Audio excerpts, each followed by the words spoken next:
तो मेरी माँ को प्रसव के पीड़ा का सामना करना पड़ा था। मेरी माँ ने प्रसव का पीड़ा का सामना तो कुछ पल के लिए किया था, लेकिन जो प्रवास की पीड़ा होती है वो आजीवन टिकती।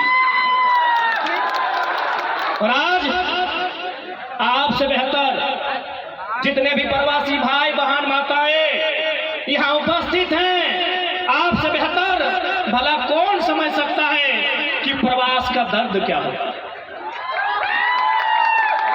महाराष्ट्र आने के बाद मैं बहुत सारे जगहों में गया जहां हमारे झारखंड के बंधु कार्यरत हैं, काम कर रहे हैं, उनसे मिला, उन्हें जांचा, उनसे समझना, उनसे मैंने सीखा। तो मैंने पाया कि वे लोग इन बड़े शहरों में बड़ी अरमानों के साथ आए हैं और आज अपने आप को एक छोटे से कमरे में बंद किए हैं। मैंने अनुभव किया कि जिस कमरे में रहकर आज हमारे प्रवासी भाई एक बड़ा ख्वाब देखते हैं, अरे ओकर से बड़ा तो हमने के पवार के कुंभा है वो। आज जितना बड़ा घरवा में हमने के माए मौसी सब 2000 किलोमीटर दूर आए के रहा तो ना छोटे छोटे छुआ मैया मुसिया हमने के माँ, हमने के अभिभावक सब, हमने के भाई सब जन घरवा में रहा तुन, जितना छोटे कमरा में सूता तुन ना ओकर से बड़ा हमने गांव में कुंभा ढाकू है वो। कुंभा ढाकू बुझा ना। आज अगहन महीना में जखन खरियान में धान आन के डिंगुआ है तखन हमने एगो कुंभा ढाकू बनवा है पौरा के। अरे आज जितना छोटे कमरा में हमने रहा है और से बड़ा तो हमने के कुंभा ढाकू है वह है। तो समझ सकल है कि तोहनी कितना दर्द, कितना पीड़ा, कितना तकलीफ के साथ जीवन यापन करा। तो आज सबसे पहले चूंकि आज जब मेरा महाराष्ट्र आगमन हुआ तो तारीख 28 थी और कल तारीख 2 है, यानी 28 तारीख को देश के क्रांतिवीर भगत सिंह की जयंती थी और 2 तारीख को राष्ट्रपिता महात्मा गांधी की जयंती है और साथ में लाल बहादुर शास्त्री की। मैं यहाँ 2 फ्रीडम फाइटर की चर्चा करूंगा, क्योंकि अगर मजदूरों की बात करें तो कहीं ना कहीं जिन फ्रीडम फाइटर ने इस देश को आजाद किया, जिन्होंने इस देश को आजाद कराने में अपनी भूमिका का निर्वाह किया, मैं उन 2 फ्रीडम फाइटर का जिक्र करूंगा। क्योंकि मैं जब आया तो एक दिन पहले भगत सिंह की जयंती थी और जब मैं सभा को संबोधन कर रहा हूं तो एक दिन बाद गांधी की जयंती होगी। भगत सिंह ने कथन कहा था, देश चूंकि युवाओं के सबसे प्रिय है भगत सिंह, है ना, युवाओं के सबसे प्रिय भगत सिंह, उन्होंने मजदूर और किसान को लेकर एक बात कही थी कि आजादी हम अंग्रेजों से तो छीन लेंगे, आजादी हम अंग्रेजों से तो छीन लेंगे, मार के, पीट के, पटक के, घिसार के हम अंग्रेजों से आजादी छीन लेंगे, लेकिन क्या ये आजादी गांव तक, गरीब तक, एक किसान तक, एक मजदूर तक, खेतों में काम करने वाले किसानों तक, फैक्ट्रियों में काम करने वाले मजदूरों तक यह आजादी जाएगी कि नहीं जाएगी, ये सपना देखा था शहीद आजम भगत सिंह ने। आज आजादी के 75 साल बीत चुके हैं, लेकिन आज भी उनका सपना जैसा का तैसा।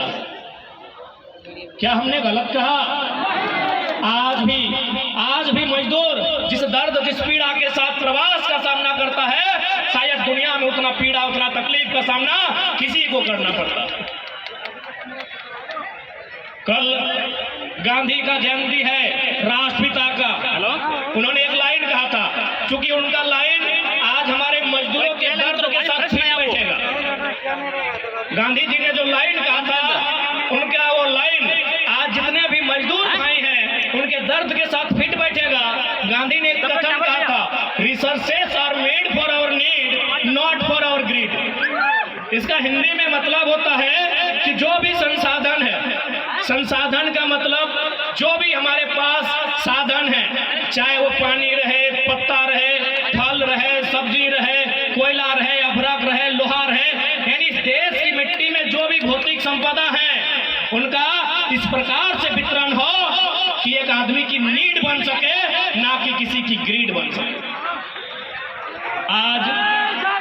आज अगर देश और राज्य को चलाने वाले लोग जिन्होंने देश जिन्होंने राज को चलाया, अगर गांधी के उस कथन को अमल करते कि resources are made for our need not for our greed, तो आज प्रवास की समस्या उत्पन्न ही नहीं होगी। आपको क्या लगता है, यदि हमारे झारखंड में, यदि हमारी झारखंड की गवर्नमेंट, चूंकि कल धूमधाम से गांधी की जयंती मनाएंगे, गांधी के गले में फूलों की हार चढ़ाएंगे, लेकिन वास्तव में अगर कहा जाए और हमसे अगर कोई पूछे तो मैं यही कहूंगा, बिना डरे कहूंगा कि गॉडसे ने गांधी की हत्या तो एक बार किया है, लेकिन ये जो हुक्मरान हैं, ये जो बड़े बड़े IAS IPS मिनिस्टर हैं, ये गांधी के विचारों की हत्या रोज करते हैं।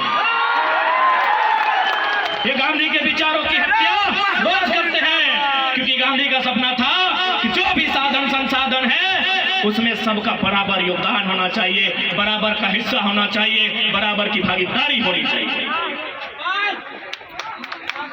इसलिए अगर राज्य की सरकार इस नीति पर चलती, क्योंकि आज पूरा देश कहता है, दिल्ली भी कहती है, माया नगरी भी कहती है, और राजधानी हमारी रांची भी कहती है कि हम गांधीवाद को फॉलो करते हैं। अगर वास्तव में गांधीवाद को फॉलो करती तो 40% खनिज देने वाला झारखंड, 40% खनिज देने वाला झारखंड, आज झारखंडी 12 लाख की संख्या में प्रवास नहीं करते।